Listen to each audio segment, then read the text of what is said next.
بسم اللہ الرحمن الرحیم اللہم صلی علی محمد و آلہ و اصحابہ و بارک وسلم۔ آج کا موضوع بہت اہم اور بہت زبردست ہے۔ صرف 2 منٹ کے لیے میری بات سنیے گا، شاید یہ بات آپ کے دل میں اثر کر جائے اور آپ سوچنے پہ مجبور ہو جائیں۔ اربوں کھربوں لوگ میدان حشر میں ہوں گے، اور اس میں کچھ لوگ ایسے ہوں گے کہ جو سب سے زیادہ نمایاں نظر آ رہے ہوں گے، ان کے چہرے چمک رہے ہوں گے۔ اگر آج پاکستان اور پوری دنیا کے لوگ اکٹھے ہو جائیں، 7، 8، 10 ارب بنتے ہیں، ان 10 ارب لوگوں میں خواص جو ہوں، جن کے چہرے چمک رہے ہوں اور گردنیں لمبی لمبی ہو، ایک دوسرے سے لوگ چہمگوئی کریں گے۔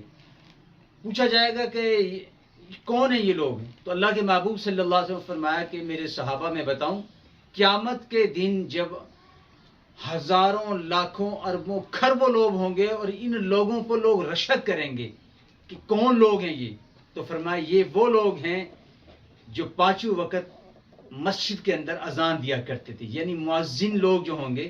صحیح بخاری صحیح مسلم دونوں نے اس حدیث کو لکھا ہے کہ مؤذنوں کی بڑی بڑی گردنیں ہوں گی اور چہرے چمک رہے ہوں گے۔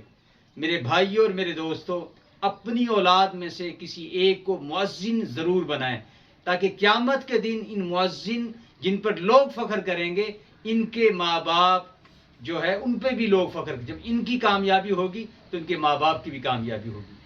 ایک تو یہ، دوسرا یہ ہے کہ آپ مؤذن حضرات سے دوستی لگائیں، ان کو ہدایہ پیش کیا کریں، ان کو خوش کیا کریں۔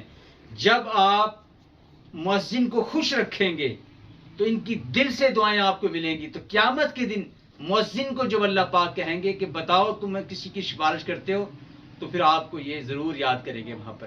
اللہ تعالی ہمیں ان مؤذن حضرات کی جو مسجدوں میں اذان دیتے ہیں، ان کی قدر کی توفیق عطا فرمائے، اور ہماری اولاد کو بھی مؤذن بننے کی توفیق عطا فرمائے۔ الحمدللہ رب العالمین۔